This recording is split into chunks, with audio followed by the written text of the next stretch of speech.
I'm Karen Nelson, and you're listening to Becoming You Again, episode number 116. Welcome to Becoming You Again, the podcast to help you with your mental and emotional well-being during and after divorce. This is where you learn to overcome the grief and trauma of your divorce. We're going to do that by reconnecting with yourself, creating lasting emotional resilience, and living a truly independent life so that your life can be even better than when you were married. I'm your host, Karen Nelson. Welcome back to the podcast, my friends. I am so glad that you're here. How is everything going? Everything is going pretty great for me. All right, let's be real. Not everything is great. My computer literally just died and I lost some important things because sometimes I make mistakes and I don't back everything up on my computer, okay? Let's be very real about being human in this moment. So my computer died and that has sucked. I lost a really great podcast episode that I was really excited to release to you guys in a couple of weeks. And I lost a few other things. But you know what? Life goes on. It's okay. We make do with what we've got. And we just accept that we are humans and we make mistakes. And I'm saying this so much more for myself than I am saying it for you to learn from. Because I have really had to step into this role of accepting that I'm not perfect, accepting that I'm going to make mistakes, and not making it mean that I'm stupid or that I'm a bad person or that there's something wrong with me, because none of that is true and I can still make mistakes. And if any of that helps you in anything that you're going through right now, you're welcome. I definitely know that I have used all of that advice and all of those words telling myself over and over and over in my brain over these last couple of weeks a lot. Outside of that, I am doing pretty good. And I think if we can go back to this idea of remembering that there's going to be 50-50 in all things and remembering that it's okay, we're going to make it through, that to me brings a little bit more peace of mind and understanding and acceptance into my life. All right, so that wasn't quite how I wanted to start this podcast, but that's just where things went, so that's okay. But today is going to be our very first throwback episode to an episode that came out at the very beginning of the podcast. And the reason why I'm doing this is because I was going through my podcast library after I lost that amazing podcast that I was very excited to release to you guys. And I was just kind of taking a look at topics that I have covered, things that I have talked about, concepts that I have worked through in the podcast.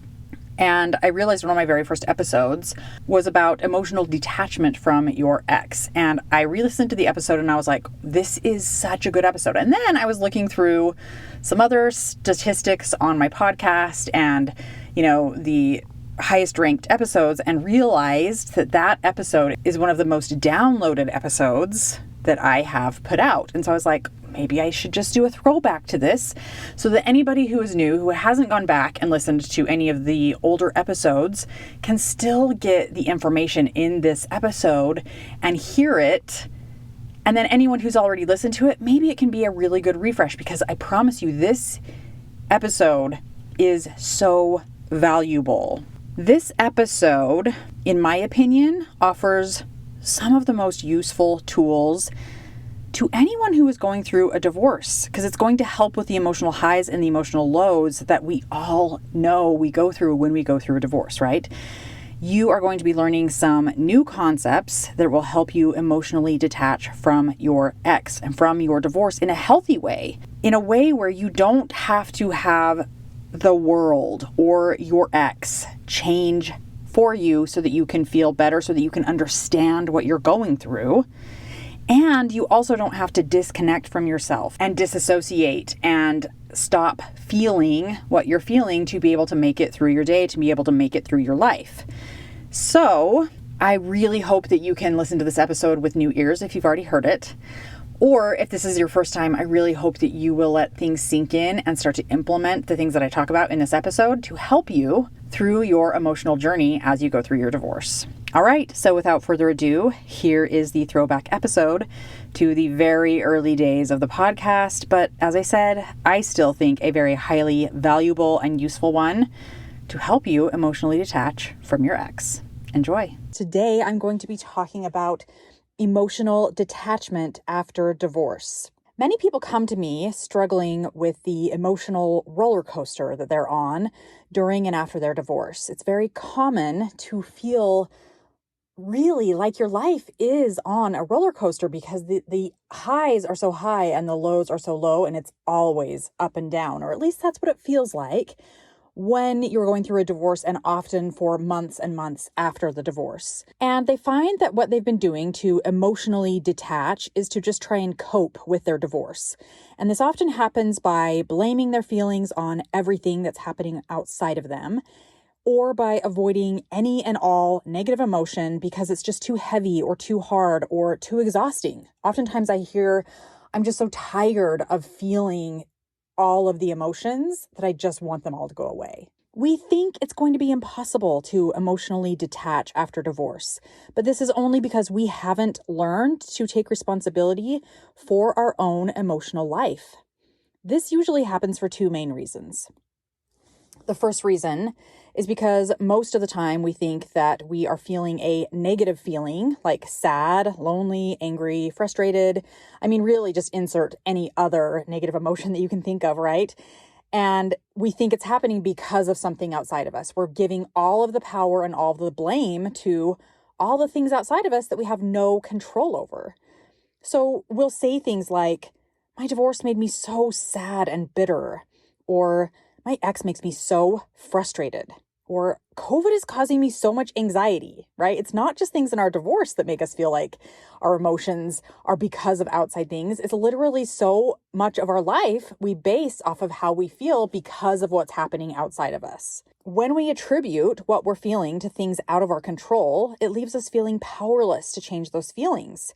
Because unless everything outside of us changes, we kind of lose hope that we'll ever be able to feel better. And the second reason that you haven't been able to emotionally detach from your divorce is because you think that these emotions hurt really, really bad. That feels so true often, right?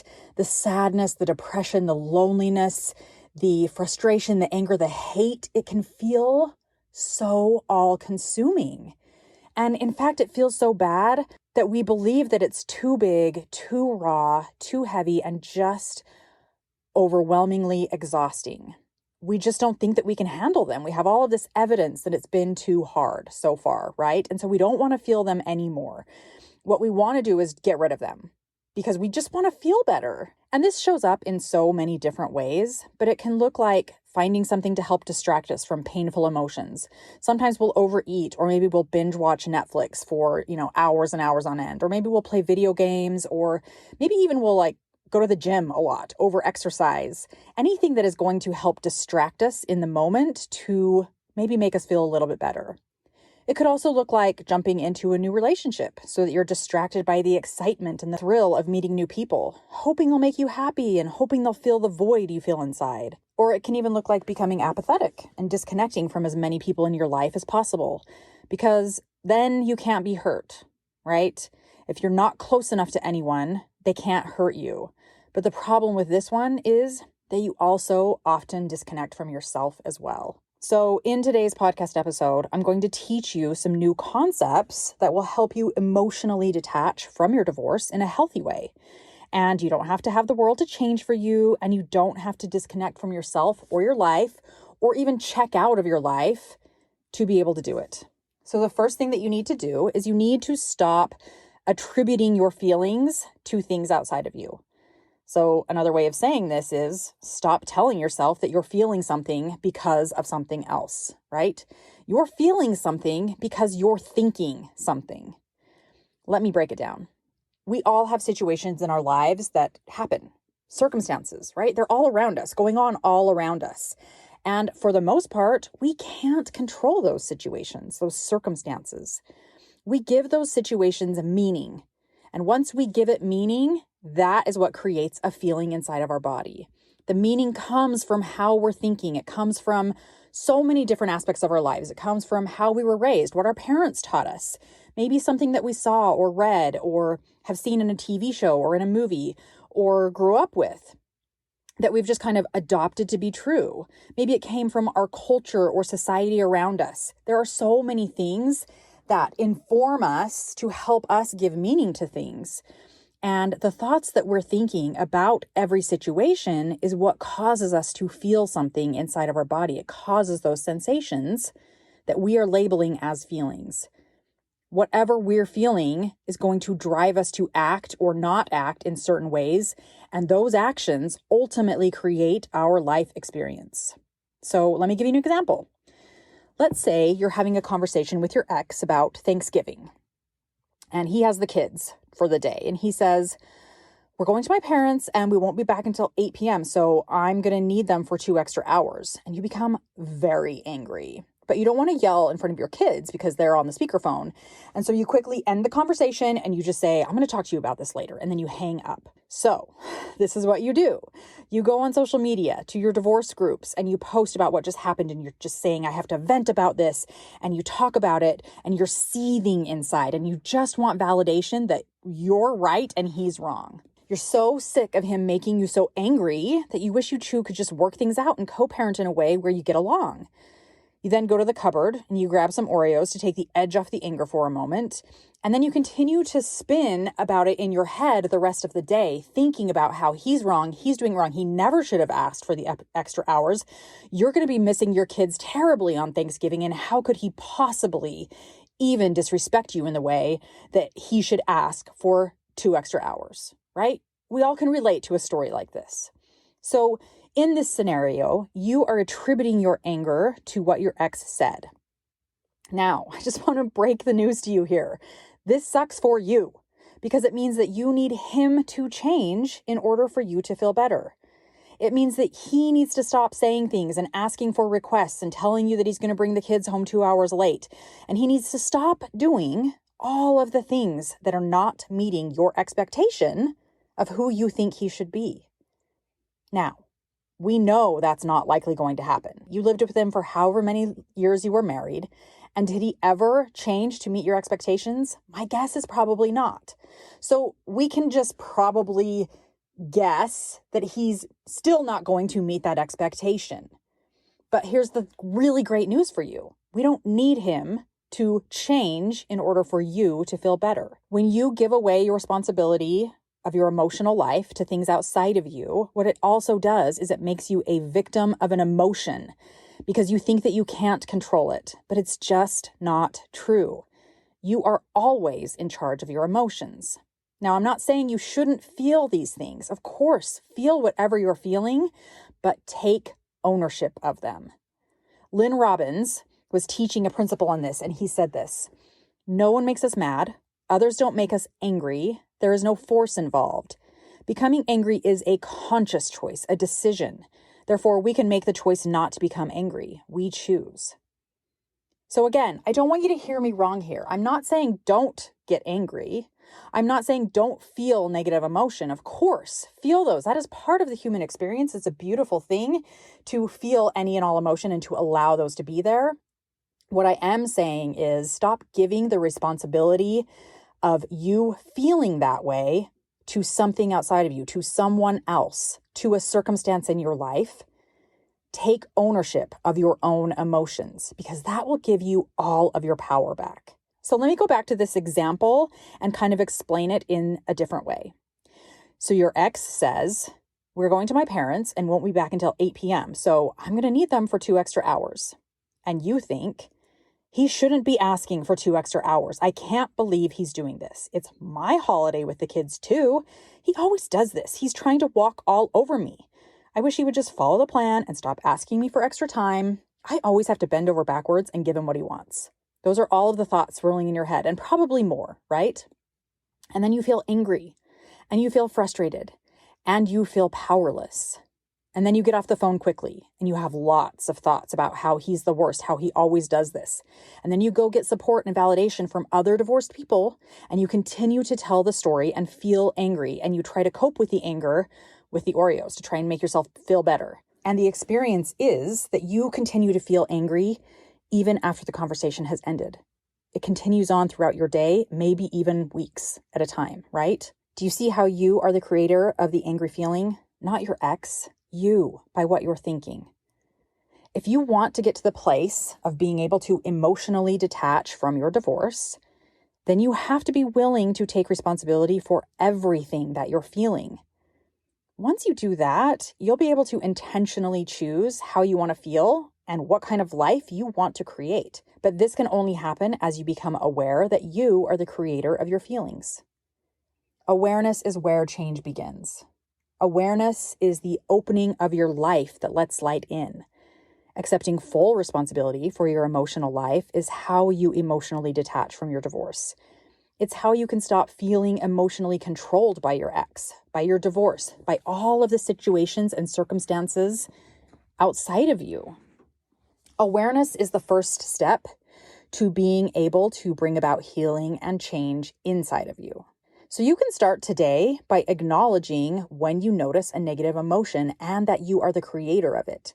It might sound scary or difficult, or you don't really want to believe that you are in charge of your emotions, but I promise you that if you will be willing to just take ownership and responsibility for it, you will start to notice that things don't feel as heavy. And you can start really easy just by accepting responsibility for your own emotional life by saying, I'm feeling this way because of what I'm thinking. It's a simple beginning that will open you up to feeling empowered in your own life. Now, the second thing that you need to do is to be willing to feel and process through the negative emotions. In episode 2, I talk about your emotional life and why it's so important for you to allow yourself to feel all of the emotions, not just the positive ones. And this definitely goes hand in hand with that concept. The more willing you are to process through your emotions, the less scary they become when they show up, right? Because the worst thing that can happen to you is you feel a negative emotion. When you feel an emotion, you have two things that are going on simultaneously. You have the thoughts that are happening in your head, and you have the sensations that are going on in your body. No one ever really teaches us how to process through and allow negative emotions to be present. We don't really have to be taught how to allow positive emotions, right? That's pretty easy because they feel so good. We don't really ever want to push those ones away when they're there. We enjoy them. But when the negative emotions present themselves, we're taught to change them quickly because negative emotions are bad. We're taught to act out on them by releasing the emotion in some way, whether it's by throwing, hitting, punching, even crying is a release of the emotion and not an actual processing of the emotion. Or we're taught to pretend that everything is just fine and push the emotions down and hope that they'll just go away. But none of these methods are effective in allowing us to really process and move through the emotion. So the problem then becomes that when we're confronted with something challenging in our life, where we have lots of thoughts that are creating excessive negative emotions, we feel overwhelmed because we don't know what to do. But here's the key. When you're feeling a negative emotion, you need to get out of your head, away from all the spinning thoughts. You take a deep breath, you slow everything down, and you start to look inward to your body and figure out what's happening inside your body. What sensations do you feel? Where do you feel them? What's actually going on inside of you? Not inside your head, not the thoughts that are spinning, but inside your body. Once you practice this and learn to do it effectively, your negative emotions won't be such a problem anymore.